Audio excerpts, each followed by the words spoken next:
Shabbat Shalom para todos, mais um Shabbat aqui maravilhoso na presença de Hashem. E hoje nós vamos estudar a Parashat Vayera, e nesta Parashá nós vamos extrair o tema das duas testemunhas de Apocalipse e a sodomia no mundo. Esta Parashá fala sobre os pecados de Sedom e Amorá, Sodoma e Gomorra, que são os pecados, na verdade, de nossa geração. Os pecados da geração do dilúvio, nós vimos que são pecados que ocorrem na nossa geração, na geração do fim, e os pecados de Sedom e Amorá, Sodoma e Gomorra, são também pecados da nossa geração. Tal como Ló, ele teve que sair de Sodoma, nós temos que sair deste sistema maligno, deste sistema ímpio. A impiedade era tão grande em Sodoma e Gomorra que as pessoas eram perversas, elas praticavam o mal e achavam tudo aquilo natural. As suas mentes estavam totalmente cauterizadas, elas viviam uma perversão total, que não é nada diferente do mundo hoje. Tantas coisas que estão acontecendo no Brasil e no mundo, que nós vemos que há uma sodomia no mundo, e nós vamos ver daqui a pouco qual é o significado de sodomia à luz das Escrituras. Nós estamos vivendo uma época de apostasia, de indiferença, de maldade, de crueldade. E até aqueles que se dizem discípulos de Yeshua, muitas vezes cometem atos abomináveis aos olhos de Hashem, e as pessoas acham que não há problema nenhum. Nós estamos vivendo um mundo em que as próprias denominações religiosas estão afundando cada vez mais líderes que fazem da religião uma fonte de comércio, de lucro, só para ganhar dinheiro. Imoralidade sexual entre os membros, vaidade, soberba, busca apenas dos prazeres carnais e dos bens dessa terra, sem desejar crescimento espiritual. O mundo hoje se tornou uma verdadeira Sodoma. E quais eram os pecados de Sedom e Amorá, Sodoma e Gomorra? Quais são os pecados, ou seja, o que significa sodomia? Geralmente as pessoas pensam apenas nos pecados sexuais, mas as escrituras e a literatura rabínica falam de vários pecados que aconteciam naquele local, que gerou a fúria e a ira do Eterno para castigar, para punir o pecado. Os rabinos falam, por exemplo, Ibn Ezra e Radak, falam da violência. A violência estava totalmente desenfreada. Não é algo muito diferente do que nós vemos aqui no Rio de Janeiro. Uma violência generalizada. O Midrash fala também de uma maldade sem fim, que é o que nós percebemos aqui. Quantos crimes, filho matando pai, pai matando mulher, tantas coisas terríveis, a bandidagem solta, uma maldade excessiva. Nós aqui do Rio de Janeiro sabemos muito bem o que é isso.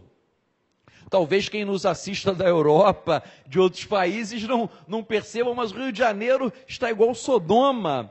Outro pecado que está em Sanhedrin 109b e no Pirquê do Rabino Eliezer, era a falta de compaixão em relação aos pobres e aos estrangeiros. As pessoas ficaram indiferentes, as pessoas estavam morrendo de fome, morrendo de doença, morrendo de uma série de coisas, e havia uma indiferença total. Porque os rabinos dizem que em Sodoma as pessoas ficaram tão prósperas que elas curtiam a sua prosperidade e não estavam nem aí para o pobre e para o necessitado. Talvez a teologia da prosperidade tenha surgido em Sodoma. Os rabinos falam que eles estavam buscando só prosperidade e não estavam nem aí para aquelas pessoas que precisam. A obra de Soror Hamor fala também da arrogância, uma arrogância, Tziror Hamor, essa obra fala que uma arrogância tremenda, uma arrogância forte, bateu no coração das pessoas, que elas eram vaidosas, soberbas, uma arrogância sem fim.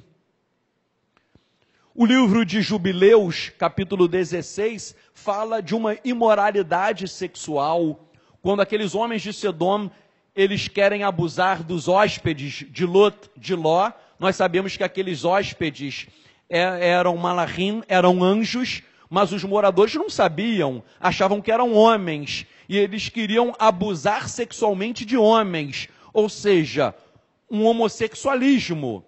Então o livro de Jubileus fala que aqueles homens, eles perverteram a sexualidade natural e praticavam o homossexualismo e abusavam uns dos outros. Um pecado terrível. O Rabino Barria fala das injustiças sociais e da perversão moral que assolava aquele local. Que é o que nós vemos aqui também, tanta injustiça social, tanta imoralidade, tanta coisa ruim acontecendo. Sanhedrin fala também da idolatria, uma idolatria fortíssima. Radak fala das violações, de violação das leis noéticas. Meus irmãos, com essa lista aqui de pecados, não é nada diferente do que nós vivemos hoje. Violência, maldade, falta de compaixão para com o próximo, arrogância, imoralidade sexual. E aí não é só homossexualismo, é em todas as áreas a imoralidade sexual, perversões morais, idolatria, não cumpriam nem as 7 leis noéticas. E é por isso que o Midrash diz que os pecados da geração do dilúvio são os mesmos pecados de Sodoma e Gomorra. Só que no dilúvio, o Eterno enviou um dilúvio de água.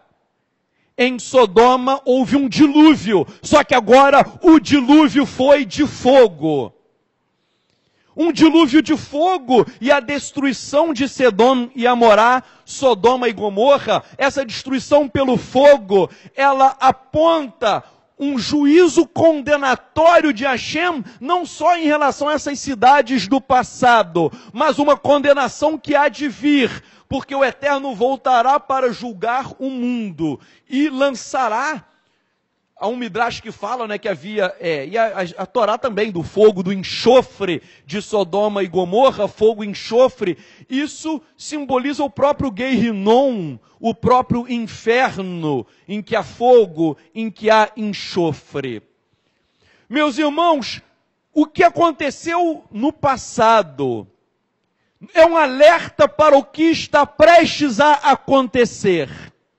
Nós estamos vivendo a geração de Sodoma, e aqui sodomia é imoralidade sexual, mas também todos os pecados que eu falei, falta de compaixão, arrogância, idolatria, violência, maldade, perversidades. É um espírito de sodomia que atua no mundo. E uma coisa muito interessante é que os rabinos, eles associam a geração do dilúvio com a geração de Sodoma. E Yeshua, ele também fez a mesma associação, só que ele estendeu e falou, olha, vai ser a geração quando eu voltar. Em Lucas 17, a partir do verso 26, Yeshua diz, e foi como nos dias de Noé, assim será nos dias do Filho do Homem, porque eles estavam comendo e bebendo, tomando esposas e sendo dadas aos maridos, até o dia em que Noé entrou na arca e veio o dilúvio e destruiu todos os homens. Então Yeshua está dizendo que a vinda do Filho do Homem será como nos dias de Noé. E aí no verso 28... E será novamente como nos dias de Ló, em que comiam e bebiam, compravam e vendiam, plantavam e construíam. Mas no dia em que Lot Ló saiu de Sodoma, Adonai fez chover fogo e enxofre do céu e destruiu todos eles. Assim será no dia em que o Filho do Homem se manifestar. Meus irmãos, o fogo e o enxofre aqui é uma simbologia do próprio Guerrinom, dos ímpios sendo lançados no fogo. E Yeshua aqui, ele falou, geração do dilúvio teve pecados, a geração de Sodoma e a geração quando eu voltar será a mesma coisa. Eu não sei quando Yeshua volta, mas estudando profundamente sobre Sodoma, eu percebi, é o que eu vejo hoje em dia.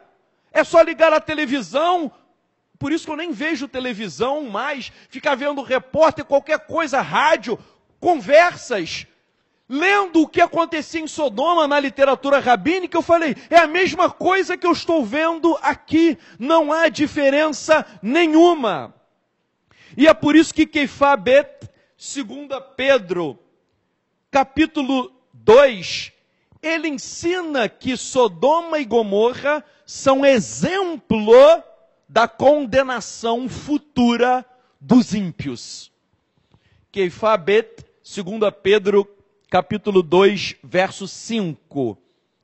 E não poupou o mundo antigo, mas Noé, a oitava pessoa, um pregador da justiça, foi protegido, quando trouxe dilúvio sobre o mundo dos ímpios.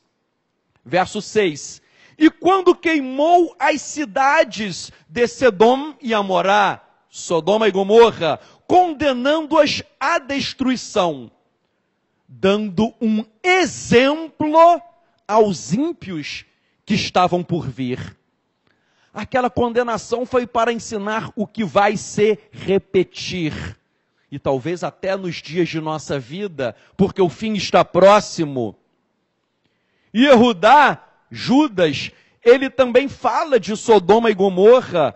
E a carta de Judas, Yehudá, verso 7, ele diz, tais como em Sedom e Amorá, e as cidades em volta delas, que de igual modo se entregaram à prostituição e seguiram a carne, são postas como exemplo do fogo eterno, após condenadas no julgamento.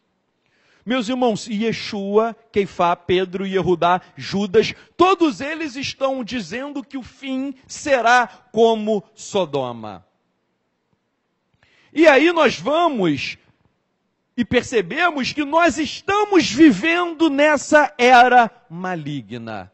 Não há diferença do que aconteceu no passado e o que acontece hoje. É só uma questão do relógio de Hashem, que já está ajustado, que nós não sabemos o dia e a hora, por isso que temos que vigiar, mas essas coisas vão acontecer. Eu me lembro, quando eu era mais novo, várias coisas eram consideradas condutas erradas, e hoje as pessoas acham tudo normal. As crianças hoje estão crescendo achando tudo normal. Em escolas, distribuem cartilhas, ensinando as crianças a fazerem sexo. E aí não estou nem falando de homossexualismo, pode ser hétero também, porque criança não é para fazer sexo. Cartilhas fomentando a sexualidade das crianças para que elas tenham uma sexualização precoce. Antigamente a menina de 12 anos brincava de boneca. Hoje em dia ela não tem uma boneca, hoje em dia ela tem um filho no colo de um rapaz que a engravidou e desapareceu. E aí essa criança vai ser criada sem pai. Um problema muito sério, que não é o tema da mensagem de hoje, mas é a orfandade. Nós vivemos em uma sociedade de órfãos, pessoas que não têm pai. E o pai, para que existe o pai? O pai é a figura do eterno, porque eterno é chamado de Avino, nosso pai, falta pai. E aí os homens estão sendo criados de uma maneira incorreta, porque não tem o pai ali para cumprir o papel. E aí o sujeito cresce, já que ele não tem a figura paterna, ele não tem em quem se espelhar. E aí ele se espelha no mundo. E aí ele nem assume papel de homem. Não estou falando de homossexual, não. Só estou falando de... Tem gente que é heterossexual, que gosta de mulher e tal, mas o sujeito ele não tem postura de homem. Ele não tem o papel de homem, de provedor, de protetor. Daquele homem que cuida da família, cuida dos filhos, que chega junto. Os homens estão ficando muito, desculpe-me o termo, mas afrescalhados. Eu fico vendo nas escrituras homens que Davi, novinho, já tinha papel de homem. Samuel, que foi criado ali, já com papel de homem desde criança. Hoje em dia, a garotada está meio boba. Está abobada. Nós estamos vivendo o tempo do fim.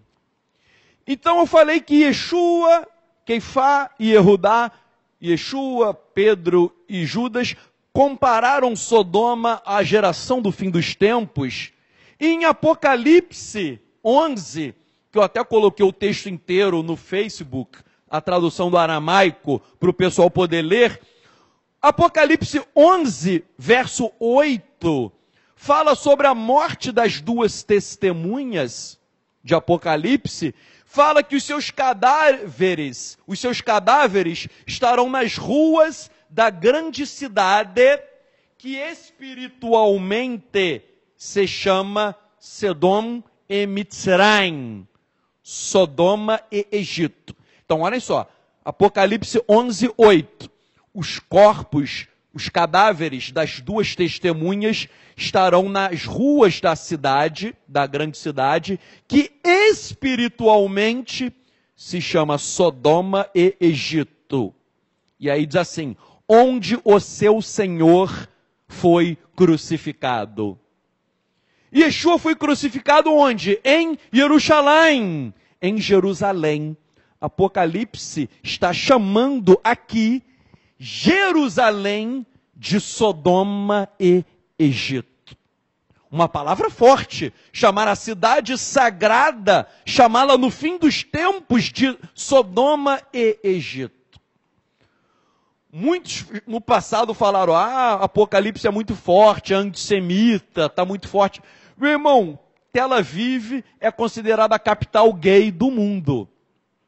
Então, ou seja, sodomia não é só isso. Repito, não é só isso, mas isso já demonstra que Israel já está se tornando Sodoma em todos os termos. Vejam, eu quero começar a ler com vocês o Apocalipse capítulo 11, falando sobre as duas testemunhas e comentando. Por isso que eu tinha até postado ontem e hoje o texto inteiro. Eu vou começar a ler Apocalipse 11, mas o que isso tem a ver com a Paraxá? Paraxá fala de Sodoma e Gomorra. E a Brit Hadashá pega isso e diz que elas são um exemplo da geração do fim dos tempos. E acabamos de ver que Apocalipse 11, verso 8, vai falar que a cidade em que Yeshua foi crucificado, Jerusalém, ela tem o nome de Sodoma e Egito. Vamos ler agora Apocalipse 11. O verso 1 diz assim, e foi-me dado um caniço. Olha só, Yohanan, foi-me dado um caniço na forma de uma vara. E ergueu-se o anjo e disse, levante-se e meça o templo de Elohim, e o altar, e os que nele adoram. Medir o templo, medir o altar. E é interessante que Ezequiel, ele mede o templo. Mas aqui fala para medir também aqueles que adoram. Nós vamos ver o que é isso. Vejam, o verso 1 fala sobre medir o templo. Entre os estudiosos, existem duas teorias. Aqui eu vou dar várias teorias e sempre vou procurar dar uma aplicação prática. Uma teoria diz que aí é uma medida do templo literalmente. meça o templo. Ele foi lá e teve que medir literalmente o tamanho do templo, tal como Yehezkel, Ezequiel fez isso. Então uma corrente diz que isso é literal. Mas uma outra corrente também, que é muito interessante, diz aí que o templo seria uma metáfora para os discípulos de Yeshua. Que o templo aí seria a comunidade dos discípulos de Yeshua. Você vai falar, mas isso é uma forçação de barra. Falou templo, por que seriam os discípulos de Yeshua? Essa corrente que diz isso pega vários textos da Brit Hadashah em que os discípulos são chamados de templo. Todo mundo lembra o mais famoso, 1 Coríntios 3, 16, 17. Vocês são templo de Ruach HaKodesh. Os discípulos são chamados o quê? De templo. Mas há outros textos, Efésios 2, 20 a 22, fala que os discípulos, eles são edificados e eles crescem para ser templo santo de Adonai. Então, você quando lê Efésios 2, versos 20 a 22, fala que os discípulos eles devem crescer para ser o templo de Adonai. 1 Pedro 2, 4 a 10, também fala dos discípulos como sendo templo. E também Apocalipse 13, 12 e 21, 22, também eles falam o sentido dos discípulos como templo. Então uma corrente é que Yohanan tinha que fazer uma medição literal do templo, e a outra é que esse templo é uma alusão que quem seria medido seriam os discípulos de Yeshua, porque nós somos templo do Espírito. Independentemente de qual é a corrente correta, porque isso só no futuro nós iremos saber, mas nós podemos tirar uma lição prática. A lição prática é: as Escrituras dizem que nós somos templo de Ruach HaKodesh. Nós temos que assumir o nosso papel profético, um papel espiritual. Templo de Ruach HaKodesh é templo, significa a habitação da santidade de Adonai. Por isso que temos que ter uma vida santa. No templo, em Jerusalém, no templo não entrava nenhum tipo de poluição. Não entrava poluição no templo. Nós que somos templo do Espírito, nós não podemos deixar uma poluição, o pecado, não podemos deixar a impiedade entrar dentro de nós. Nós temos que santificar todos os aspectos da nossa vida. E é templo do Espírito. É viver uma vida espiritual e não uma vida carnal. É viver, meus irmãos, a vida dos Neviim, dos profetas da antiguidade. Hoje em dia, no meio religioso, há muita pirotecnia, muita psicologia, muito blá blá blá, muito show, muita atração, muita piada.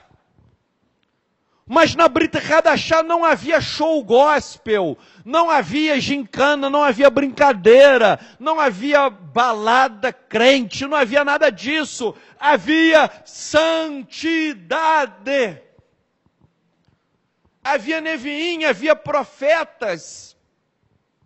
E quando no livro de Yehezkel, Ezequiel, capítulo 40 a 42, quando ele mede o Beit HaMikdash, o templo, aquilo ali, ele mediu a perfeição do templo.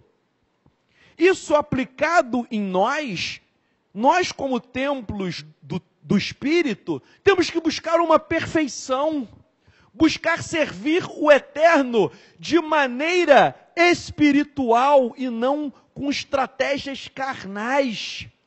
Muitas vezes a pessoa fala assim, eu estou pensando em fazer isso para o Eterno, eu estou pensando em fazer isso. Ainda que seja algo bom, eu vou dar uma triste notícia. Não adianta o que você quer, e sim o que o Eterno quer fazer de você. Não adianta, poxa, Tzadok, eu tive uma ideia.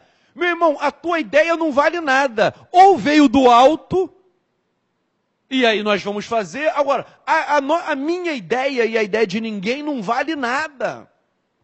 O verso 1 de Apocalipse 11 fala para medir o templo, o altar e aqueles que adoram. Isso é muito forte. Medir aqueles que adoram significa que o Eterno está fazendo a contagem de um por um. Ele está contando os seus adoradores, aqueles que adoram em espírito e em verdade. Tal como ele conta os ímpios para a condenação, ele está contando os seus servos. Tal como Eliahu, Hanavi, Hashem, não há ninguém, só tenho eu aqui que te sirvo. E Hashem fala, existem 7.000 que não dobraram os seus joelhos a Baal. O Eterno tinha contado os 7.000. Eliahu não sabia, mas os 7.000 tinham sido contados. Meu irmão, que nós tenhamos o privilégio, imagina o teu nome estar ali no livro do Eterno, estar na contabilidade dos céus. Todo mundo quer isso. Todo mundo quer. Eu quero isso, é uma maravilha. Mas eu vou falar mais. Nós vamos ler aqui que as duas testemunhas, nós vamos chegar lá nas duas testemunhas, haverá uma perseguição. Todo mundo quer a bênção, todo mundo quer coisas maravilhosas, mas vai haver uma perseguição na grande tribulação. Se o templo ali é literal, que foi medido, eu falei que o templo pode ser nós ou o templo literal. Se for o templo literal, o que poderia significar? Uma promessa de esperança para aqueles que estão sendo perseguidos, mas depois eles vão entrar na Nova Jerusalém, na Jerusalém Hadashá. Depois vocês vão entrar no templo da era messiânica, que foi medido. Ou seja, se o templo ali é literal, é porque está sendo medido para prepará-lo para que adentrem nele aqueles adoradores que foram contados. Mas aí todo mundo fala, eu quero entrar no templo celestial, no templo da era messiânica. Nós seremos perseguidos na grande tribulação. Há pessoas que dizem, Tzadok, minha vida está difícil, eu estou com um problema aqui, eu estou com um problema acolá, eu estou com um problema... Meu irmão, teu problema não é nada perto da grande tribulação que virá. Eu já vi, tem gente que nega Yeshua por um prato de lentilhas. Tem gente que nega Yeshua por coisas banais. E negar Yeshua não é só falar, eu não creio em Yeshua. Não é isso. Negar Yeshua é viver contrariamente ao que ele prescreveu. Isso é uma forma de negá-lo. É você viver de uma forma que ele não deseja. Há pessoas que dizem que a vida está difícil e reclamam, mas quando chegar a grande tribulação, muitos vão fraquejar. Muitos vão desistir, porque nós teremos que estar dispostos a entregar a nossa própria vida. E aí o que vai acontecer? Muita gente vai desistir. Por isso que eu falo, às vezes eu estou com algum problema, eu falo, esse meu problema não é nada perto do que vai acontecer. Se eu não resistir a um negócio pequenininho, como que eu vou resistir a maiores testes e desafios? Porque há uma coisa interessante. 2 Tessalonicenses, verso 2. 2 Tessalonicenses, capítulo 2, verso 4. Fala que o homem da iniquidade, que é o anti-Mashiach, que é o anticristo, ele se assentará no templo de Elohim e se proclamará Elohim. Meu irmão, o templo em Jerusalém, ao ser reconstruído pelos rabinos, que já existe o instituto do templo lá, já está tudo preparado para a construção do templo. Eu conheço muito messiânico que não estuda direito as escrituras e fica, eu estou torcendo para o templo ser reconstruído que eu vou lá adorar. Meu irmão, quando ele for reconstruído, quem vai estar lá é o anti-Mashiach, é o anticristo. Já vi muito líder messiânico, famoso, meu irmão, um dos mais famosos do Brasil. Não, porque a gente vai fazer, a congregação inteira vai pegar um avião para ir lá. Meu irmão, por quê? As pessoas não leram que o templo, ele vai descer dos céus. O templo verdadeiro, o templo da era messiânica, ele vai descer dos céus, está em Apocalipse, mas está na literatura rabínica. Eu já fiz um estudo com várias fontes rabínicas, dizendo que o verdadeiro templo, ele desce dos céus. E é o que está em Apocalipse, não é o homem que vai fazer o templo. E aí, homens que negaram Yeshua e que negam, vão construir o templo, vão restituir os sacrifícios. Já tem vídeos na internet, eles já estão fazendo sacrifícios treinando. Há treinamento de sacrifício lá, com os conim, com os sacerdotes. Já estão treinando, e aí um montão de messiânico, que nós vamos lá. Meu irmão, o camarada vai lá adorar o anticristo. Já está tudo preparado. Na grande tribulação, poucos vão ter discernimento, porque isso é algo espiritual. E aí o verso 2, tudo quando eu não falar o que eu estou lendo, é Apocalipse 11, quando eu não der a referência. O verso 2 diz que o pátio que está no interior do templo, o pátio deixo de fora e não meça, porque é dado aos goim, aos gentios, e eles pisarão a cidade santa por 42 meses. Por que não medir o pátio dos goim? Porque quando havia o segundo templo, havia um local destinado aos goim. E eles não podiam entrar nos lugares mais íntimos, mais profundos do templo. E Yeshua, em Lucas 21, 24, ele diz: Jerusalém será pisada pelos gentios, até que os tempos destes se completem. Jerusalém vai ser pisada, por isso que está dizendo aqui, não meça esse pátio, que é o pátio dos gentios. Um negócio que eu fiquei pensando, todo mundo pensar, o gentio aqui é o camarada que não é judeu, mas há várias fontes rabínicas dizendo que um judeu que se apostata, ele vira goi. Existem fontes rabínicas dizendo que ele adquire o mesmo status. Então, o pátio dos goim, aqui eu não acho que é quem é o não judeu. Eu acho que é uma alusão a todos os ímpios. Não importa se é judeu ou não judeu.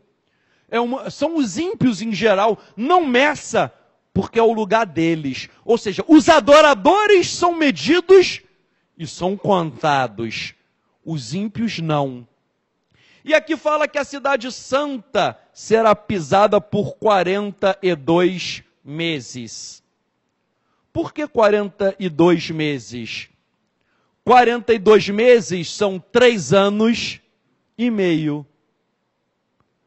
Ou 1.260 dias. 42 meses, 3 anos e meio, ou 1.260 dias. Agora, olha só o que diz Daniel 7, 25. Proferirá palavras contra o Altíssimo e consumirá os santos do Altíssimo. Cuidará de mudar os tempos e a lei, e os santos lhes serão entregues na mão por um tempo, tempos e metade de um tempo. Que os estudiosos dizem que isso daqui são 3 anos, um tempo, 2 tempos e metade. 1 mais 2 mais metade, 3 anos e meio. 3 anos e meio. O contexto de Daniel aqui, muita gente fala, ele está falando do anticristo. O contexto de Daniel, ele está falando sobre a destruição do segundo templo. Ele está falando de um ímpio que virá para destruir o segundo templo, que é um contexto que se cumpriu com o Império Romano destruindo o segundo templo. Ok? O contexto imediato de Daniel não era para o final dos tempos, era sobre a destruição do segundo templo. Mas Mas há uma coisa nas profecias bíblicas que às vezes elas se cumprem em mais de um momento temporal. Ela se cumpre aqui, depois o fato se repete. E Yeshua mesmo, quando ele falou, quando vocês virem a abominação da desolação está no livro de Daniel, isso foi na época do Antíoco Epifânio. Mas Yeshua falou que isso vai se repetir. Então Daniel 7, 25 se cumpriu no passado, mas vai se cumprir também nesses 42 meses em que haverá o quê? Uma apostasia total. Porque Daniel está falando aqui, cadê? Alguém que vai proferir palavras contra o Altíssimo. No futuro vai ser o anti-Mashiach, o anticristo. E ele vai fazer isso por 1 tempo, 2 tempos e metade de 1 tempo. Ou seja, 3 anos e meio. Percebam como o Apocalipse, o verso 2, ele está conectado ao livro que? De Daniel. E Daniel profetizou, e Apocalipse também, de uma grande apostasia. E digo eu, uma apostasia como Sodoma, que é a paraxá dessa semana. Agora vejam o verso 3 do capítulo 11 de Apocalipse. E eu darei minhas 2 testemunhas para profetizar por 1260 dias. Vejam, o verso anterior, não é? Tinha falado 42 meses, e agora está falando 1260 dias, 1260 que são 42 meses, ok? Esse verso agora, antes falou 42 meses, e agora está dando dias, 1260, que são 42 meses.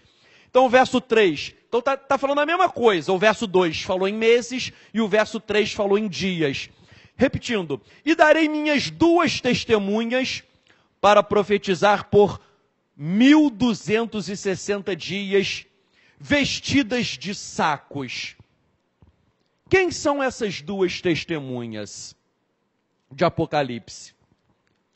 Antes de entrarmos nisso, nós temos que entender o seguinte, antes de falarmos das 2 testemunhas, havia, e ainda há no judaísmo, não tem nada a ver com as testemunhas, mas havia uma expectativa de que no final dos tempos apareceriam personagens para anunciar o fim dos tempos. Então, vários midrashim falam assim, Moisés vai aparecer no final dos tempos para anunciar que o fim chegou. Então, há uma teoria que Moisés que vem anunciar. O Talmud e vários midrashim dizem que quem vem anunciar é Eliarro, é Elias. Eu não vou ler aqui, mas são muita gente. Cada um aqui tem mais de 10 fontes que eu compilei. Então, uma diz que quem vai chegar é Moisés, no fim dos tempos. Outras fontes dizem que é Elias, Eliarro. Há outras fontes que combinam. Vem junto Moisés e Elias.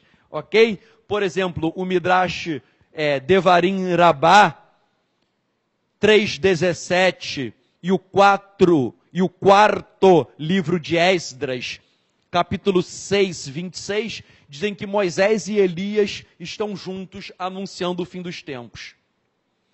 O Targum Yerushalmi diz que quem vem é Moisés e o Mashiach juntos. Vai aparecer Moisés e Mashiach. O Talmud fala de Mashiach ben Yosef e Mashiach ben David. Os manuscritos do Mar Morto falam de um Messias descendente de Arão, Mashiach ben Aharon, e um Mashiach ben David. Ou seja, um Messias descendente de Arão, um Messias sacerdote, e outro Messias filho de Davi, um Messias rei. Eu citei isso só para mostrar que o próprio judaísmo é um mosaico, não tem uma opinião formada, é isso. Há várias. Quem vem é Moisés, ou quem vem é Elias, ou quem vem Moisés junto com Elias, ou Moshe junto com Mashiach, ou Mashiach ben Yosef e Mashiach ben David, ou Mashiach ben Aharon e Mashiach ben David. Agora, vejam só, e em Apocalipse, quem são as 2 testemunhas? Existem 5 correntes. E eu vou aqui falar rapidamente das 5 e depois falar as que eu acho mais prováveis. Uma corrente diz que as 2 testemunhas são Moshe e Eliarro, Moisés e Elias. Por que essa corrente diz isso? Porque o verso 6 diz que essas testemunhas têm autoridade para fechar o céu, para que não chova, e tem também autoridade para transformar a água em sangue e para enviar pragas. Então, quem fechou o céu para não chover? Elias. Quem transformou a água em sangue e enviou pragas? Moisés. Então, uma corrente diz que as 2 testemunhas seriam Moshe e Eliarro, que viriam. Pode parecer estranho, mas por que eu citei ainda há pouco fontes rabínicas, dizendo de Moisés e de Elias? Para falar que existe no pensamento judaico essa ideia de personagens históricos que vão voltar no fim dos tempos, ok? Por isso que eu comecei a citar fontes de Moisés, de Elias, de Mashiach ben Yosef, Mashiach ben David.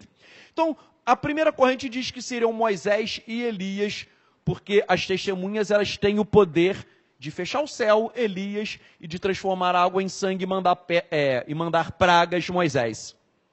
Uma segunda teoria, que essa eu acho muito fraca, porque não tem base nenhuma, fala que seria Pedro e Paulo.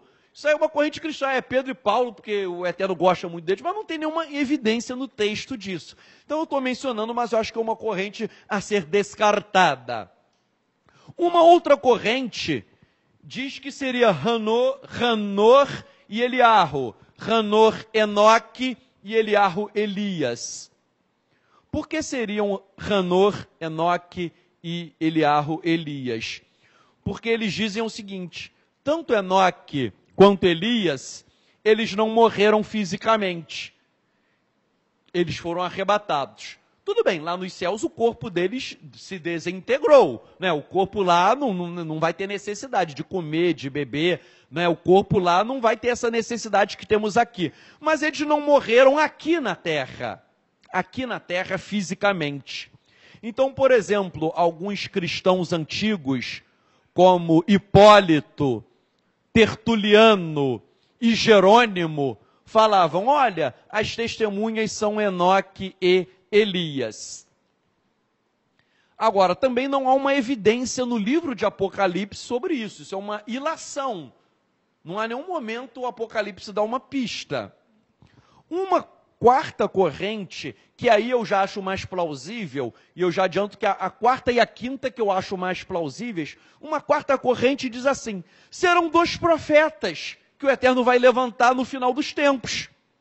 E esses profetas vão ter uma autoridade parecida com a de Elias e parecida com a de Moisés. Tal como, por exemplo, Yeshua falou sobre Yohanan, João. Ele era o Elias que havia de vir.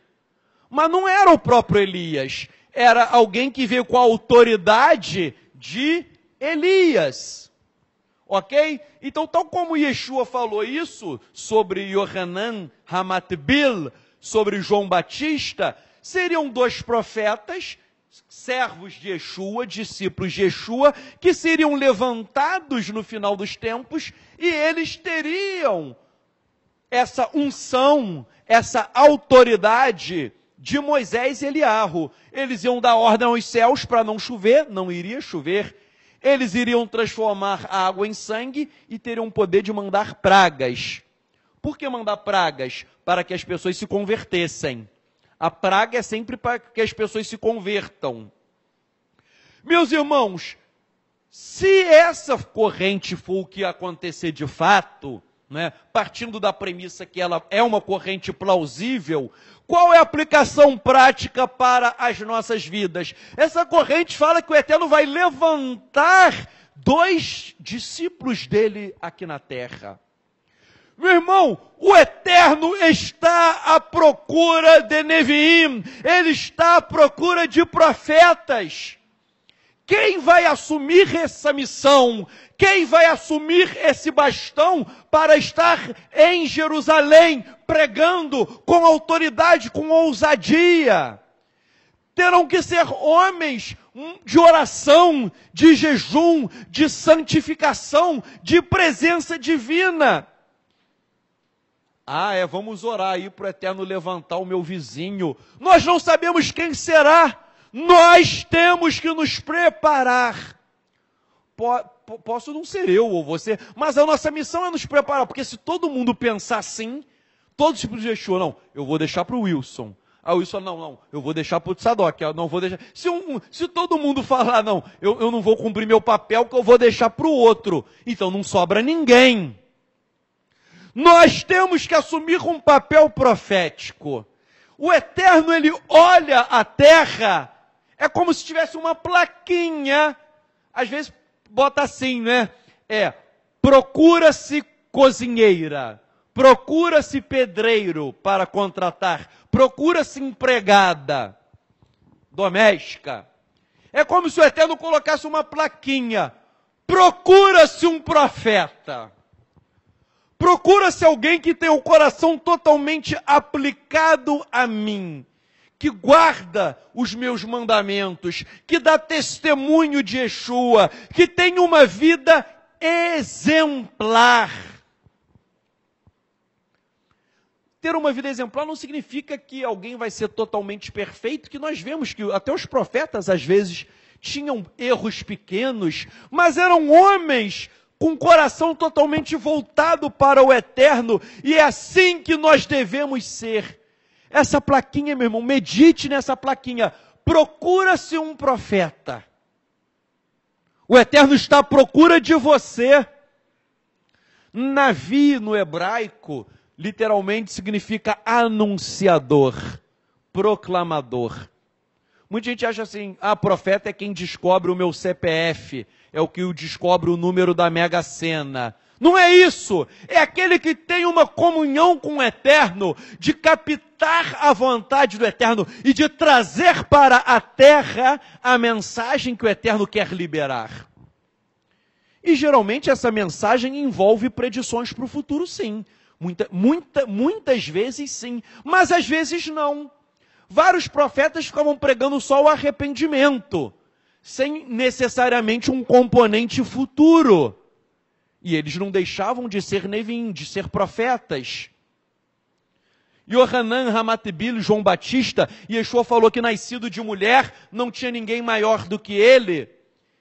Não mostra ali ele curando enfermo, expulsando o demônio, não mostra ali ele revelando o CPF de ninguém. Mas ele pregava o arrependimento, que é a mensagem que o Eterno colocou nos lábios dele. No mundo de apostasia, que as pessoas não querem nada, o Navi, o profeta é aquele que está em sintonia com o Pai e que vai levar a mensagem que Hashem deseja para esta geração perdida e ressentida da luz divina. Então, uma corrente diz que são 2 homens que vão ser levantados do corpo dos discípulos. Há uma quinta corrente, que é a última, que é bem interessante também, que diz que essas 2 testemunhas não seriam 2 pessoas. 2 seria um número para representar toda a comunidade dos discípulos. Eu vou explicar o porquê. Ou seja, não seriam 2 pessoas, seriam todos os discípulos que têm autoridade. Não é um discípulo qualquer que não quer nada.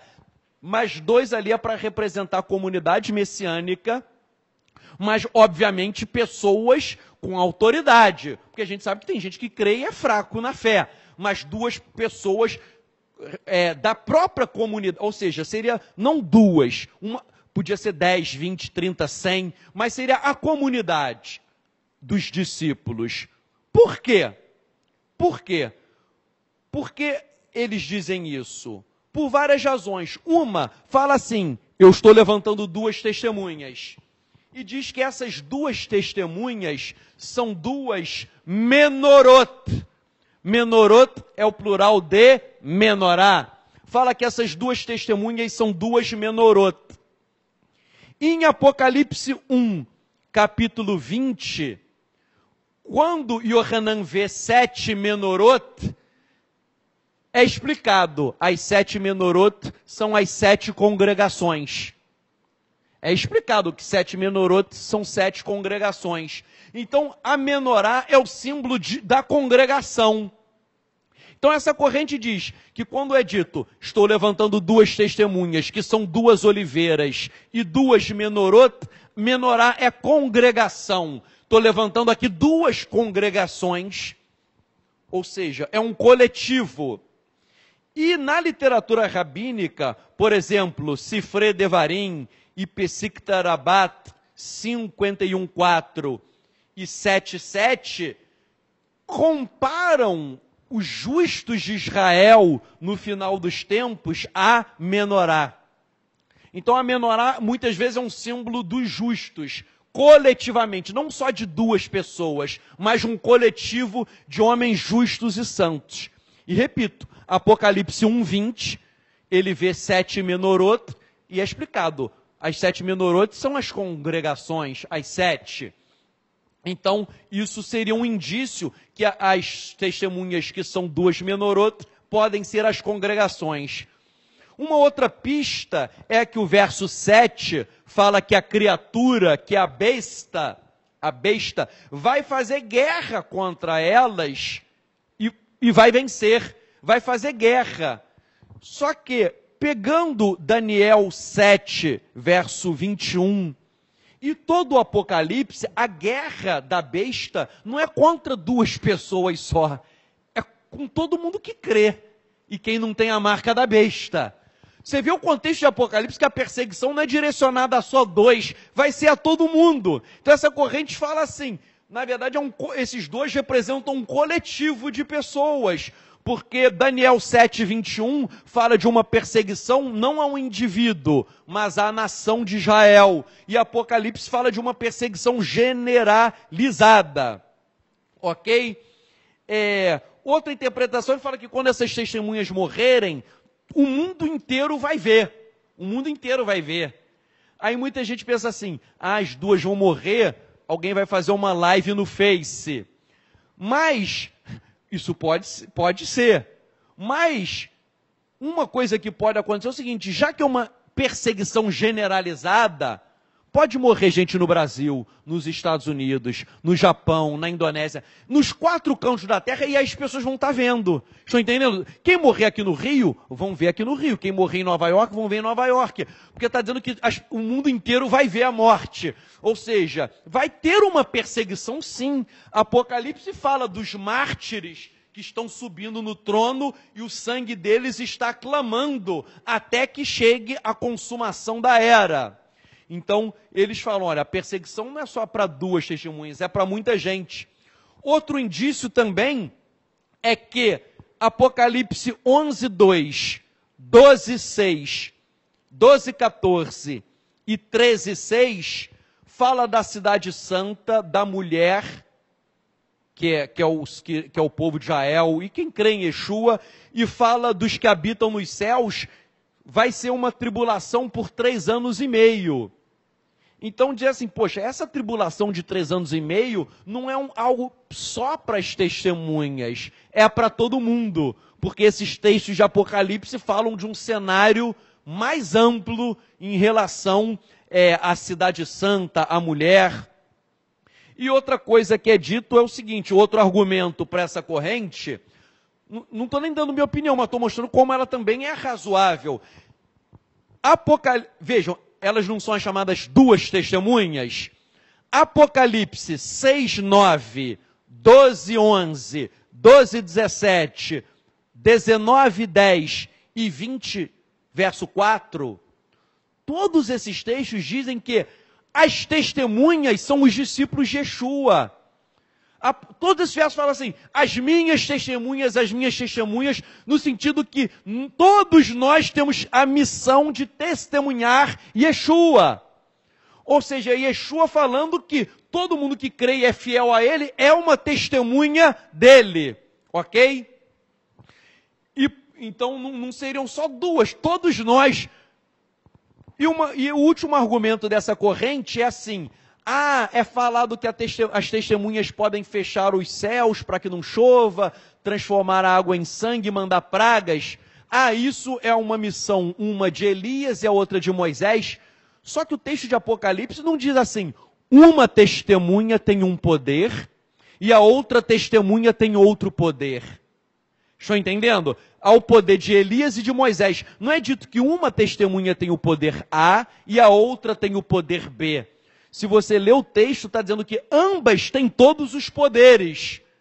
Ambas as testemunhas têm a unção completa de Eliarro, Elias e de Moshe.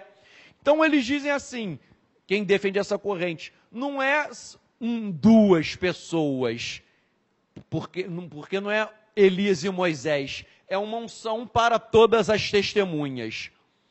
Se for essa corrente, que também tem uma plausibilidade, qual é a aplicação prática? A aplicação prática, se for essa corrente de fato, é que nós somos testemunhas de Apocalipse. Nós temos que pregar a verdade, uma verdade que muitas vezes pode implicar em perseguição, em morte, porque muita gente pensa no Brasil, mas há países em que pregar Yeshua é proibido. E as pessoas pagam com a própria vida. Já vi documentário de pessoas que pregam Yeshua no Irã e são assassinadas. Eu tenho amigos messiânicos da Malásia, que eles estão hoje no Shabat reunidos, escondidos. Porque lá você pode morrer. E um membro da congregação descobriram e ele desapareceu, até hoje nunca acharam o corpo. Meu irmão, nós temos uma missão de testemunhar, ainda essas testemunhas vão morrer, ainda que tenhamos que pagar com a nossa própria vida. Há pessoas que são presas pelo nome de Yeshua. Já vi. Gente, o pessoal às vezes pensa, tudo bem, minha religião é judaísmo, mas eu não tenho nada contra os cristãos. Muita gente pensa que cristianismo é essa palhaçada do Brasil. Vai ser cristão na China, principalmente na época da Guerra Fria. Já li a história de uma mulher que ensinava as escrituras de forma secreta na China. Ela ensinava, a Bíblia proibida, não sei nem como está. Agora, né, acho que até proibiram o aplicativo da Bíblia. Bíblia proibida, mas antigamente dava até morte. Uma mulher que arrumou Bíblias e ensinava para as crianças. A ditadura chinesa chegou na casa dela e falou, você tem que parar de ensinar as escrituras. E ela disse, eu não vou parar de ensinar as escrituras. Ah é? Não vai? Você tem 2 filhinhas pequenas, não tem? Tenho. Então você vai perder o poder familiar das suas 2 filhas e elas vão agora ser criadas pela ditadura chinesa. Ou você para de pregar agora, ou você vai perder agora as suas 2 filhas. História real. Ela chega para aqueles homens, só um momento, eu vou fazer aqui uma oração. Eterno, muito obrigado por ter me dado as 2 filhas. Muito obrigado, foi o Senhor quem deu e é o Senhor quem leva. Eu te agradeço, amém. Podem levar as minhas filhas. Podem levar as minhas filhas. Meu irmão, cristã. Por isso que eu não critico. Você vê cristianismo no Brasil é palhaçada, é circo. É evangelho de Satanás, muitas vezes, não estou generalizando, claro que não. Mas há lugares que as pessoas são muito sérias. Você está disposto a dar os teus filhos? Essa ideia que as testemunhas é a comunidade dos discípulos mostra que nós temos que pagar um alto preço e temos que ter autoridade. Aqui essas testemunhas, elas têm poderes miraculosos. Nós temos que buscar, porque seria muito bonito, né, se essa mulher orasse igual Eliarro, e o fogo viesse e matasse aqueles comunistas chineses com fogo do céu. Tal como Eliarro fez. Lembram? Aqueles 50 homens, ó, tem 50 aqui para te pegar. Hashem, desce fogo dos céus para mostrar que aqui tem profeta e mata, todo mundo morreu. Eu ficaria muito feliz se esse meu testemunho hoje acabasse assim. Mas não, acabou ela perdendo as 2 filhas. Mas não negou o nome. E as testemunhas estão vestidas de panos de saco. Panos de saco significa sinal de luto pelos pecados do mundo. É luto pelo mundo maligno em que nós vivemos. Um mundo que tira 2 filhas de uma mulher é um mundo cruel. É sinal de humilhação. Panos de saco significa também arrependimento. E panos de saco significa luto pelos pecados, arrependimento, humilhação, mas também significa o seguinte: juízo. Vai haver um juízo de Hashem aqui na terra. Haverá um juízo forte. E o verso 4 diz sobre as 2 testemunhas: estas são 2 oliveiras e 2 menorot, que estão diante do Senhor de toda a terra. As testemunhas são chamadas, não importa, né, quem serão, mas as 2 testemunhas são chamadas de 2 oliveiras. A oliveira para fazer azeite, e elas são 2 menorot, que é o plural de menorá, 2 oliveiras, porque oliveira é para fazer azeite. Azeite era para colocar na menorá, para que a menorá queimasse, para que ela produzisse luz. Essas 2 testemunhas, elas são chamadas para ser como uma menorá, para queimar a luz, queimar a palavra do Eterno, para iluminar uma geração que está na escuridão, nas trevas espirituais. E a oliveira, o azeite é símbolo de Ruach, é símbolo do Espírito. Meu irmão, Mashiach significa o ungido, ungido com óleo. Nós somos o quê? Meshirim, messiânicos. Literalmente não se traduz como messiânicos, literalmente seríamos os ungidos com óleo. Essa é a nossa vocação, de sermos ungidos com óleo, de sermos como uma menorá, brilhando em um mundo em trevas, em um mundo sodomizado. E é interessante que quando aqui fala que as 2 testemunhas são 2 oliveiras, em Zacarias, capítulo 4 de Zacarias, verso 11, olha só, falei mais e lhe perguntei, quem são essas 2 oliveiras, a direita e a esquerda da menorá? Vejam, Apocalipse fala que as testemunhas são 2 oliveiras. Zacarias 4:11, há uma pergunta, quem são essas 2 oliveiras? E aí o verso 14, Zacarias 4:14, diz assim, estes são os 2 ungidos que assistem junto ao Senhor de toda a terra. Só para dar uma explicação, o livro de Zacarias estava falando aí desses 2 ungidos que historicamente naquela época foram o sumo sacerdote Yehoshua, Josué e Zorobabel, que era da dinastia real, da dinastia davídica, está na genealogia de Yeshua. Então quem são essas oliveiras? É o sumo sacerdote, Yehoshua, Josué, e o rei. Por quê? Porque eles foram responsáveis por fazer uma restauração espiritual. O sacerdote e o rei.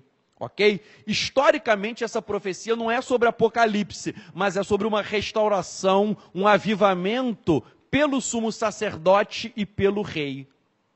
Porém, vários rabinos dizem que isso também vai acontecer no futuro, que essas oliveiras vão voltar. E aí, pegando carona na literatura rabínica que essas duas oliveiras vão voltar, Apocalipse fala de duas oliveiras que são essas duas testemunhas. Se no passado as duas oliveiras é o sacerdote e é o rei que fizeram o avivamento, pensem comigo, o rei e o sacerdote. Olha só, Apocalipse 1:6 e 5:10 fala que o Cordeiro nos resgatou para que servíssemos como sacerdotes e como reis. Então a profecia de Rariá, de Zacarias, as duas oliveiras são o rei e o sacerdote. Aqui o capítulo 11 fala que as testemunhas são duas oliveiras, ou seja, uma função sacerdotal e uma função real. E Apocalipse diz que nós fomos chamados para sermos sacerdotes e reis, para reinarmos. Será que nós estamos sendo Kohanim, sacerdotes desta época? Será que estamos sendo reis? Meu irmão, rei aí para reinar é como, o Eterno é rei e eu que sou rei, como que é isso? O que quer dizer que nós, como filhos do Eterno que é rei, temos que ter uma postura real, uma postura de trazer os decretos de Hashem, de governar, de liderar, porque os reis guiavam a nação. Por isso que os reis são chamados também de pastores, de pastorear, de levar a verdade com a autoridade dos reis. E é isso que nós temos que entender, essa nossa missão. Aqui as testemunhas são comparadas a duas menorot. Eu fiquei curioso, eu falei, mas no templo só havia uma menorá. Por que Yohanan ali recebeu a visão de duas? Essa semana eu comecei a pesquisar. Há várias sinagogas do primeiro século que há muitos mosaicos e desenhos com duas menorot. Era muito comum você desenhar duas. Eu descobri umas 4 sinagogas antigas e eu li um texto dizendo que era muito comum colocar duas. Então isso já era um símbolo que o Hanan, indo nas sinagogas, ele já via duas menorot. Conforme eu falei, meu irmão, a menorá serve para trazer luz. Keifá, Bet, 2 Pedro 1,19. Ele diz que a palavra profética é como uma luz que brilha no escuro. Nós fomos chamados para ser uma palavra profética, uma luz para brilhar na vida daqueles que jazem em trevas. Ainda que as trevas nos persigam e não nos compreendam. Porque as testemunhas, elas vão morrer, elas ficarão insepultas, porque as pessoas não querem a verdade. Se aqui nós pregássemos mentira, estaria cheio, meu irmão. Estaria cheio. Nós fomos chamados para termos essa palavra profética. A obra Sirá, capítulo 48, verso 1, diz que a palavra de Eliahu Hanavi, do profeta Elias, ela queimava como uma lâmpada. E Yohanan, João, capítulo 5, verso 35, na Peshita, fala que Yohanan, o imersor, João Batista, ele era uma lâmpada que brilhou e iluminou. Todos esses textos de Kefá, de Sirá e de Yohanan, falando dessa palavra profética de luz. Nós temos que ter essa missão, nós não podemos ficar calados. E o verso 5 diz sobre esses poderes miraculosos das testemunhas, que eu já li, né? Fala que se alguém procurar ferir essas testemunhas, eles vão abrir a boca e os inimigos serão consumidos com fogo. Se alguém quiser feri-los serão mortos. Está dizendo que alguém vai se levantar contra essas testemunhas, vai sair fogo da boca das testemunhas para matar os inimigos. Isso lembra Melahim Bet, 2 Reis 1:10, que eu falei que Elias mandou fogo para consumir os seus inimigos. Lembra também o quarto livro de Esdras, capítulo 13, verso 10, que ele fala que ele tem uma visão de um homem saindo do mar, os inimigos de Deus querem matar aquele homem, ele abre a boca e aí vem labaredas de fogo. Meu irmão, há uma promessa em Apocalipse de poderes miraculosos. Nós temos que buscar o sobrenatural de Hashem. Eu não sei se um dia vão prender você, você vai falar e vai ser a labareda de fogo para matar. Eu não sei, mas nós temos que buscar o sobrenatural. Por isso que uma crítica que eu tenho ao judaísmo messiânico e nazareno, que as pessoas ficam só no estudo, só na letra, e esqueceram o sobrenatural.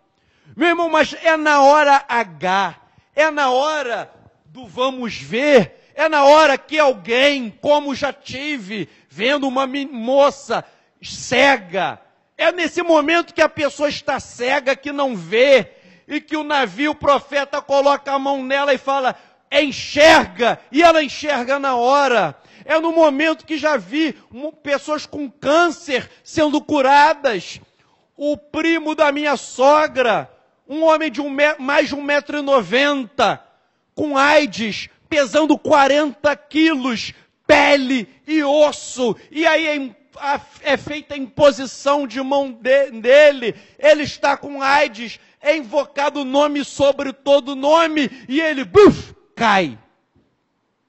E aí o Eterno revela, estou fazendo uma transfusão de sangue nele agora. Um homem que já tinha vários exames, e aí como chega para o médico, ele foi curado pelo nome.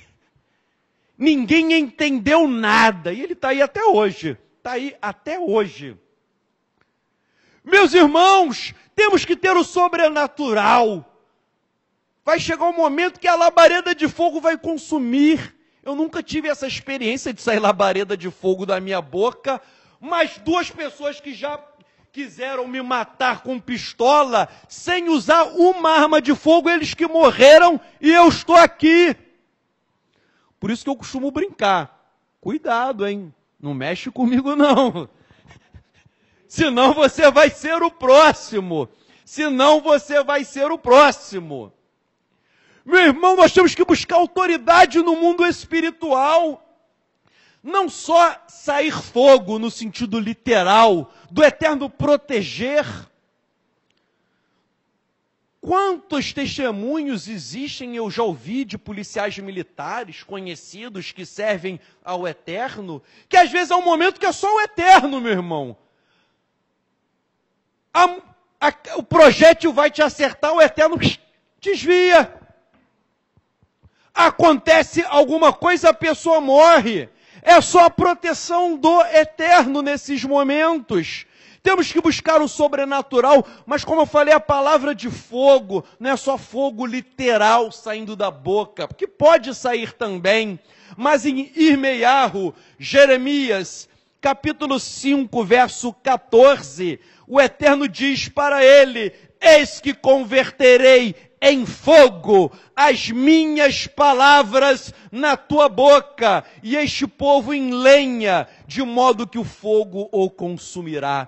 O Eterno falou que as palavras de Irmeiahu, de Jeremias, seriam fogo. Nós temos, meu irmão, que ter esse fogo, um fogo para curar enfermos, para expulsar demônios, para transformarmos vidas. Às vezes, quando a gente vai pregar para alguém, vai fazer um trabalho na rua, alguma coisa, meu irmão, por trás daquilo ali existe um mundo espiritual muito forte, que é só o poder do Eterno para aniquilar aquilo. O verso 6, eu já falei desse poder para fechar o céu, para transformar água em sangue, para enviar pragas. Agora, o verso 7 fala que quando concluírem o seu testemunho, por que quando concluírem? Porque são esses 42 meses. O relógio de Hashem estabeleceu um tempo para essas testemunhas. Quando acabar esse tempo, a criatura que subiu do mar, que é a besta, fará guerra contra eles, os vencerá e os matará.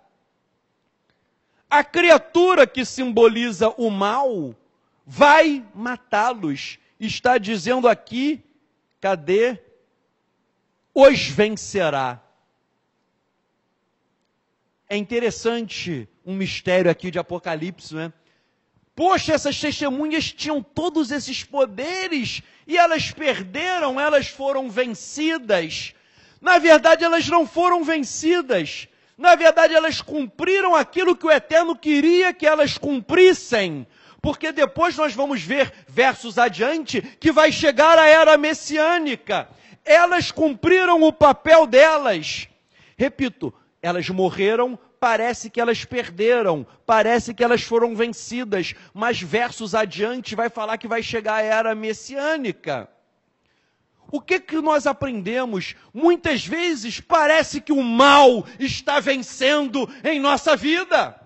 Tal como essas testemunhas, parece que foram derrotadas, muitas vezes parece que estamos sendo derrotados, parece que estamos perdendo, parece que a derrota vem sobre a nossa vida, mas a vitória vai chegar, porque ela foi decretada para todos aqueles que servem ao Eterno. Alguém pode servir ao Eterno, às vezes morrer de uma doença incurável, mas se você morreu cumprindo a carreira, guardando emuná, você é mais do que um vencedor. Se você cumpriu o propósito pelo qual você foi chamado e criado, você é um vitorioso. E aí o verso 8 diz que os cadáveres das testemunhas estarão nas ruas da grande cidade, que espiritualmente se chama Sedom e Mitzraim, Sodoma e Egito, onde o seu Senhor foi crucificado. Está chamando onde o Senhor foi crucificado? Jerusalém. Está dizendo que Jerusalém é chamado de Sodoma e Egito. Viram como que é Roma? Roma que colocou esse verso. Como que o Eterno vai chamar Jerusalém de Sodoma? Jerusalém é a cidade santa. Jerusalém é a cidade sagrada. Roma que chamou Jerusalém de Sodoma. Isso aqui está errado, está errado. Tem muito falso profeta que diz isso. Que como que o Eterno vai chamar Israel de Sodoma? Como? Leiam Ezequiel, o profeta Ezequiel, ele é levantado para o Eterno e ele chama Israel de Sodoma. Ezequiel 16, 46, ele diz, e tua irmã, falando para Israel, e tua irmã maior que habita à tua esquerda é Shomron. Shomron é Samaria, que foi alvo da idolatria, a capital do Reino do Norte. Ela juntamente com suas filhas, e tua irmã menor, que habita na tua direita, é Sodoma e suas filhas. Verso 47, todavia não andaste nos seus caminhos, nem fizeste conforme as suas abominações. Mas como se isso muito pouco fora, tu te corrompeste ainda mais do que elas. Meu irmão, o Eterno está falando que Israel é pior do que Sodoma e Gomorra e do que Samaria, porque Samaria foi levada ao cativeiro assírio no ano 722 antes de Yeshua. Você se corrompeu mais do que elas. Verso 48, vivo eu, diz Adonai, Não fez Sodoma, tua irmã, nem ela, nem suas filhas, como fizeste tu e tuas filhas? Agora, olha só o verso 51. Depois lê o capítulo inteiro, porque eu não quero me estender, mas olha o 51. Demais, Shomron, Samaria, não cometeu metade dos teus pecados. Ou seja, ela nem chegou à metade, o teu é muito pior. E multiplicastes as tuas abominações muito mais do que os delas.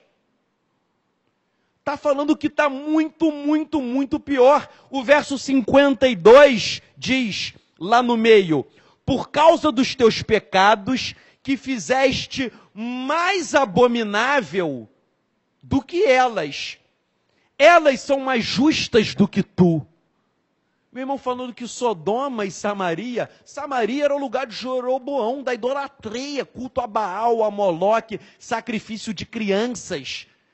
Entendeu? Samaria aí era o lugar onde você matava criança para os ídolos, sacrificar os próprios filhos.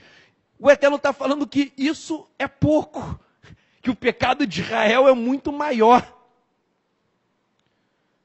Não só Ezequiel, Yeshayahu, Isaías, capítulo 1, verso 10, está: ouvi a palavra de Adonai, governadores de Sodoma.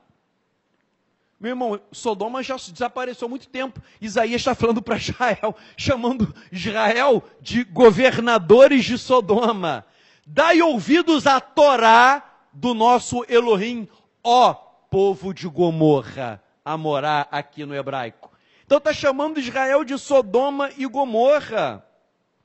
Isaías 3:9, ele diz assim: o aspecto do semblante dá testemunho contra eles. Como Sodoma, publicam os seus pecados sem os disfarçar. Não disfarça, não disfarça. Então citei Ezequiel chamando Israel de Sodoma, Isaías. Vamos agora para Irmeiahu, Jeremias 23:14. Mas nos profetas de Jerusalém vejo uma coisa horrenda. Eles cometem adultérios, andam com falsidade e fortalecem as mãos dos malfeitores, de sorte que não se convertem da sua maldade. Eles têm se tornado para mim como Sodoma, e os moradores dela como Amorá, como Gomorra. Meu irmão, os profetas, eles compararam Israel a Sodoma, a Gomorra, a Samaria. Eu não vou ler, para a mensagem não ficar muito longa, mas eu fiz uma compilação, só citando 3 Macabeus, capítulo 2, fala dos pecados de Sodoma como um exemplo de uma punição no futuro para os ímpios, tal como a Brit Hadashah fez. No livro A Ascensão de Isaías, capítulo 3, verso 10, é dito que Isaías chama Jerusalém de Sodoma. Isso já está na própria, isso é a Ascensão de Isaías, que é um pseudepígrafo, mas está no próprio livro de Isaías, ele chamando de Sodoma. No livro de Jubileus, capítulo 16, fala que o Eterno vai executar um juízo no mundo, tal como ele fez com os sodomitas. Ou seja, o pecado deles vai acontecer de novo e o Eterno vai acabar com tudo. Ok?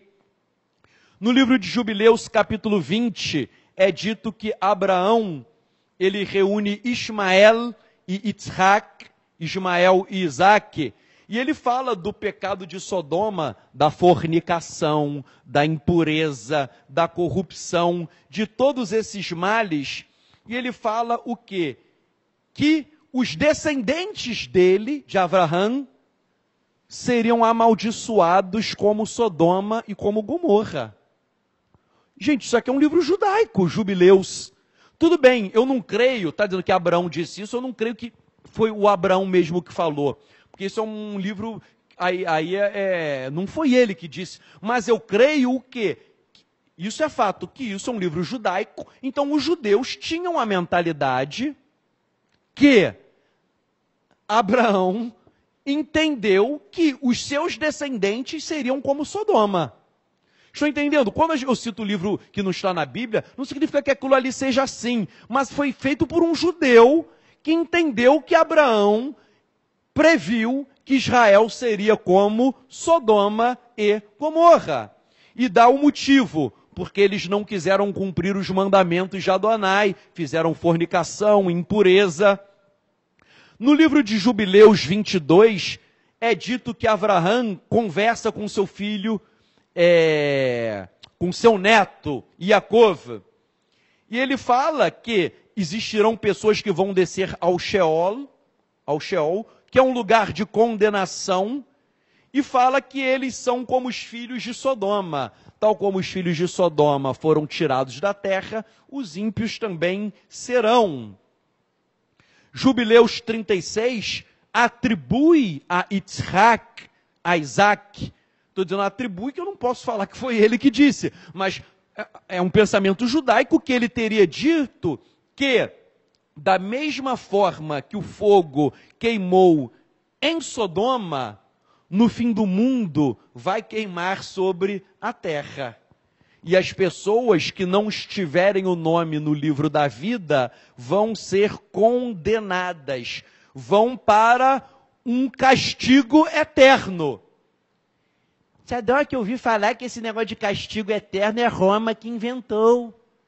Meu irmão, sabe o que eu fico revoltado? Que se o sujeito lesse literatura judaica, ele vai ver que a Brit Hadashah usa conceitos judaicos. Aqui o livro de Jubileus falando uma condenação eterna, tal como o pessoal de Sodoma foi condenado.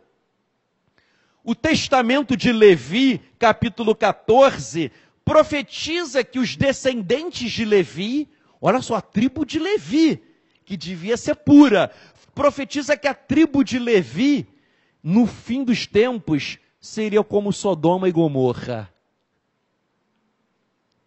Eu não falei que o anticristo vai se assentar no templo, que vão começar a fazer sacrifícios ali, mas vai ser o anticristo. Quem vai fazer o sacrifício? São os Kohanim, os sacerdotes. E eles vêm de que tribo? De Levi. Ok? Eu falei, vão construir o templo, vai ter ali, vão fazer sacrifício, vai ser todo mundo descendente de Levi. E o testamento de Levi, ele prevê que no futuro, caramba, os meus descendentes, eles vão ser igual Sodoma e Gomorra. Forte isso, hein? O testamento de Naftali fala que Israel vai mudar a natureza, aí é no sentido sexual, vai mudar a ordem do sexo, vai mudar a natureza e vai passar ao homossexualismo, digamos assim, né? Não está usando o termo homossexual, mas vai mudar a natureza de homem, de mulher, ou seja, nesse sentido. Testamento de Naftali diz também sobre a iniquidade de Sodoma.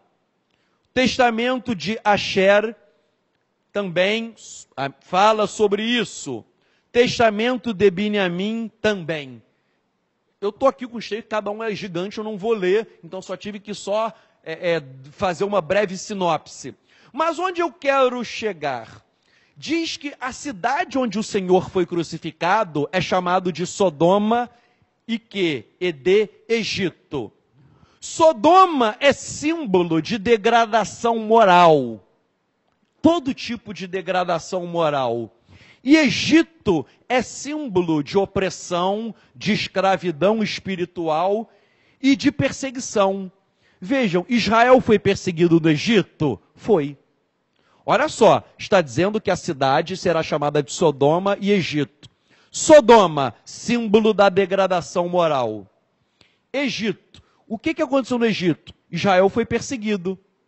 E o que vai acontecer aqui com os discípulos de Yeshua? Vão ser perseguidos.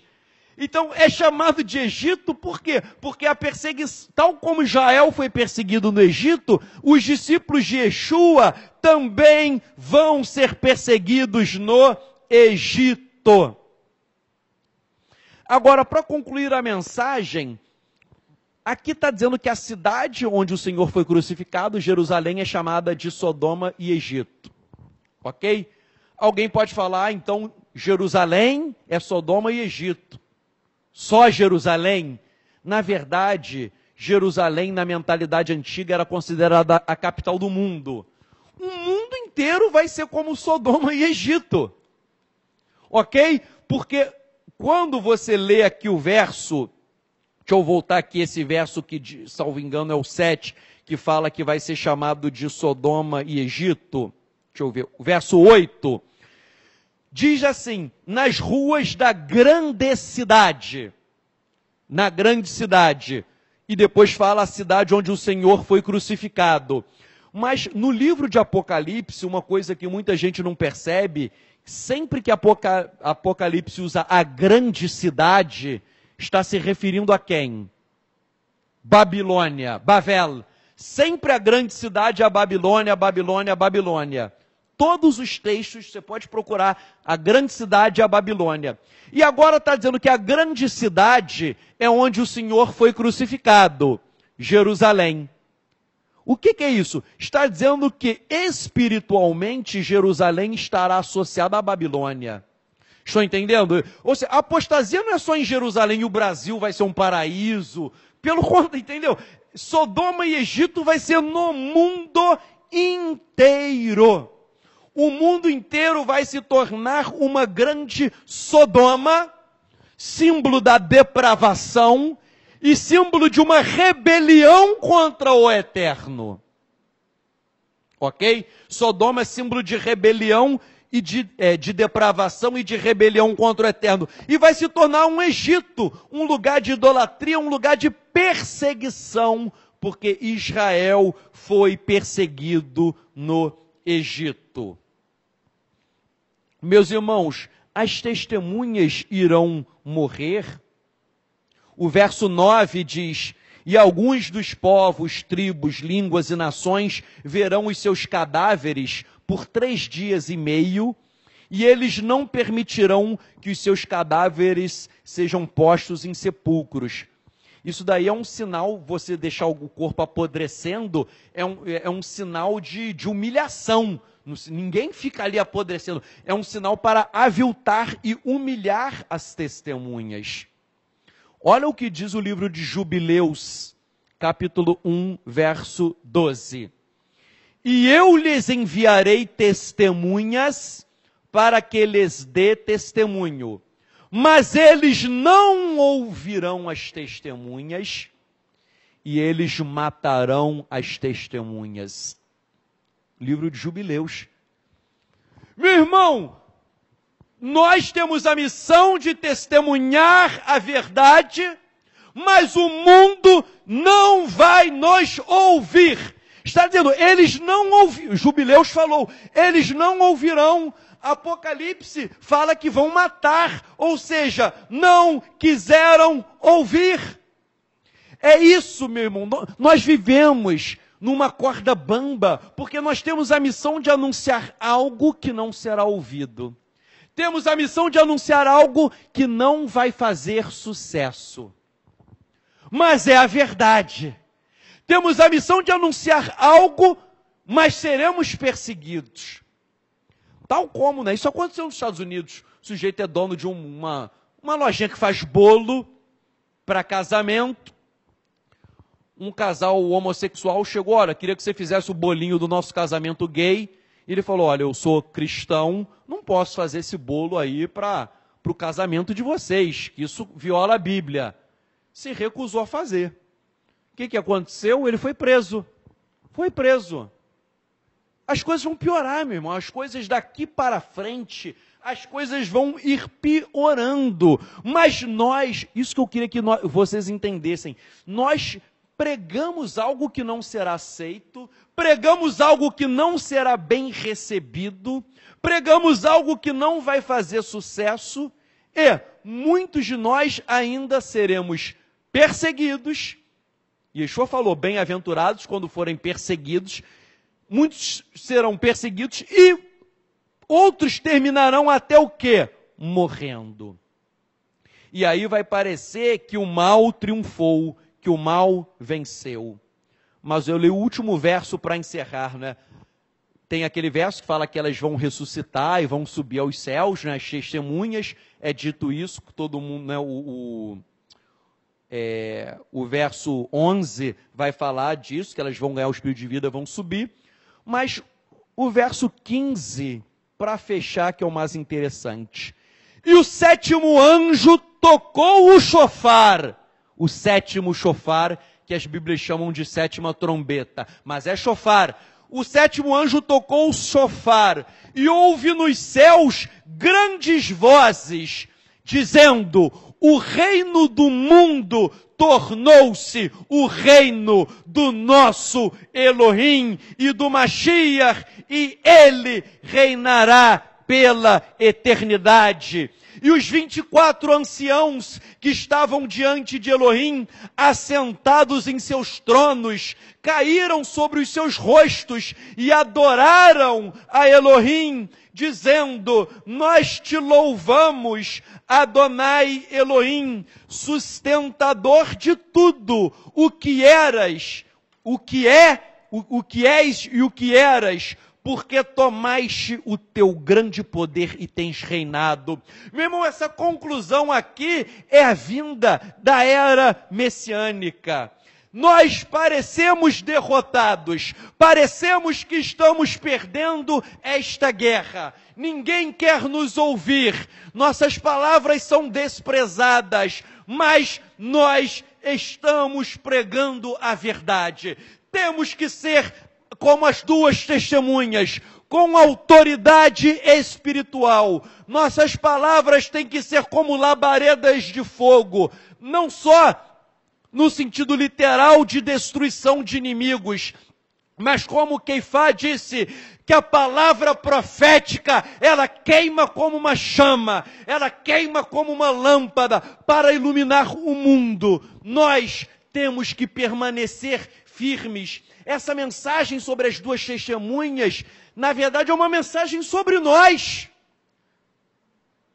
Eu citei várias correntes, mas trouxe aplicações para as nossas vidas, porque nós temos que ter a postura, né? Eu estou esperando as duas testemunhas, eu vou ficar aqui no oba-oba, eu vou ficar aqui tendo uma vida fria, uma vida morna, uma vida sem espiritualidade. Nós temos esta vocação, até porque eu citei aqui, vários textos de Apocalipse dizem que quem são as testemunhas do Mashiach? São todos os seus fiéis. Somos todos nós. Vamos levantar para fazermos uma tefilá. E aqueles que estão nos assistindo ao vivo, eu não vou ver, que eu não estou com celular, mas se você quiser escrever aí uma petição, um pedido de oração, eu não sei, eu não estou vendo agora, mas o Eterno está vendo. Então você que está nos acompanhando, às vezes um pedido de cura de alguém, um familiar, um amigo teu, você que está desesperado, você que precisa que um filho teu se liberte das drogas, que alguém se converta, que haja uma restauração na tua casa. Repito, eu não estou vendo aqui o teu pedido, mas o Eterno está vendo. E nós vamos fazer essa oração concluindo esse estudo, e vou fazer uma oração sobre o tema da mensagem de hoje, e já vou emendar sobre esses pedidos que vocês estão formulando.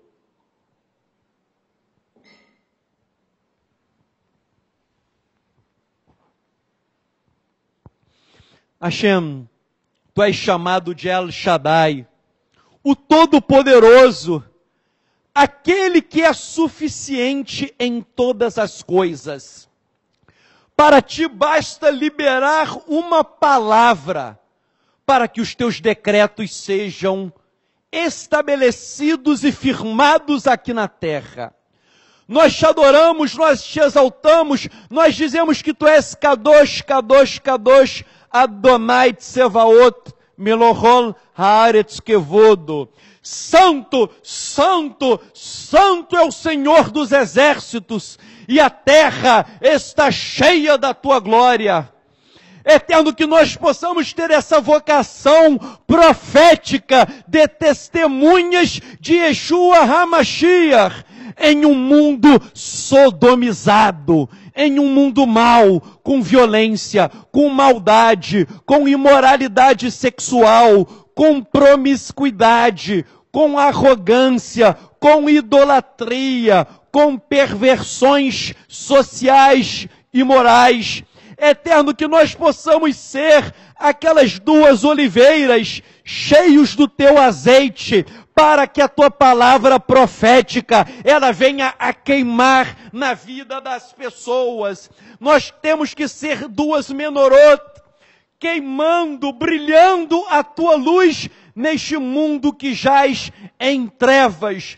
Eterno, dê-nos autoridade no mundo espiritual, para curar enfermos, para expulsar demônios, que dos nossos lábios saiam labaredas de fogo, para exterminar todo o mal, para exterminar todos os inimigos, mas também para converter os ímpios, para que as pessoas sirvam ao verdadeiro ao verdadeiro Deus dos céus.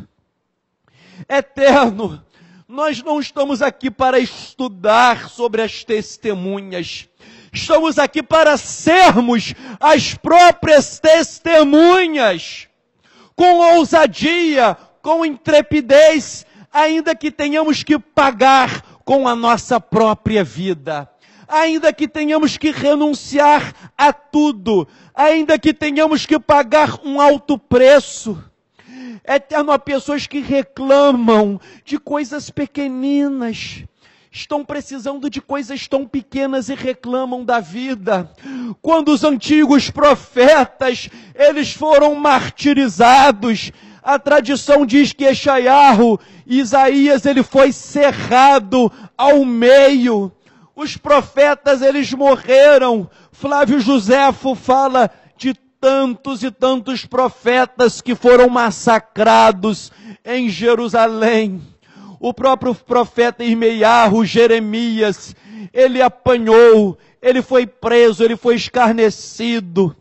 Nós não estamos aqui para ganhar fama, para ganhar glória. Nós não estamos aqui para construir o nosso nome, mas para edificar o nome sobre todo nome, o nome de Yeshua HaMashiach. Eterno, dê-nos, Pai, a autoridade profética de testemunhas nos tempos do fim e nestes tempos de Sodoma e Gomorra. Oramos também, Hashem, por todos os pedidos que foram formulados aí nesta live.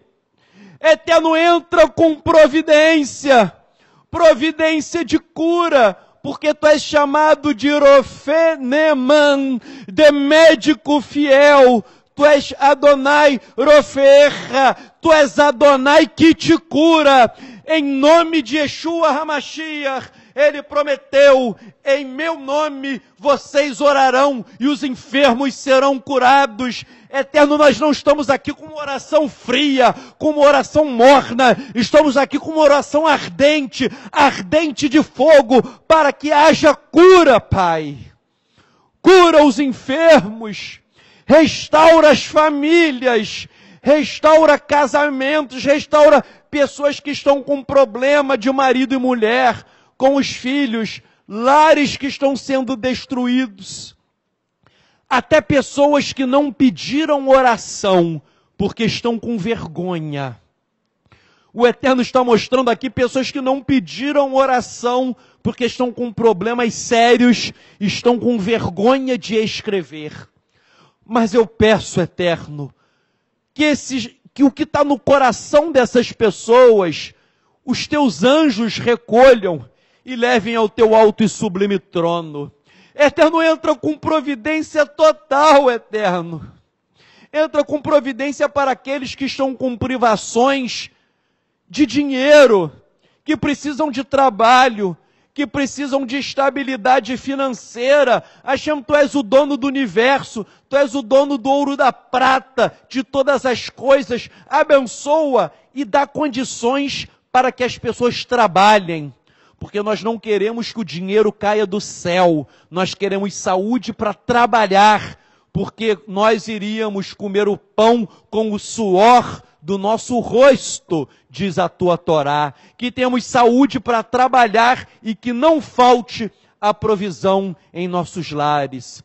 Hashem, nós oramos, Pai, nós entregamos todas as petições, todas as causas, libertação, há pessoas que têm filhos que estão no mau caminho, há mães que choram pelos filhos que não te servem, que estão, Pai, cometendo abominações aos teus olhos.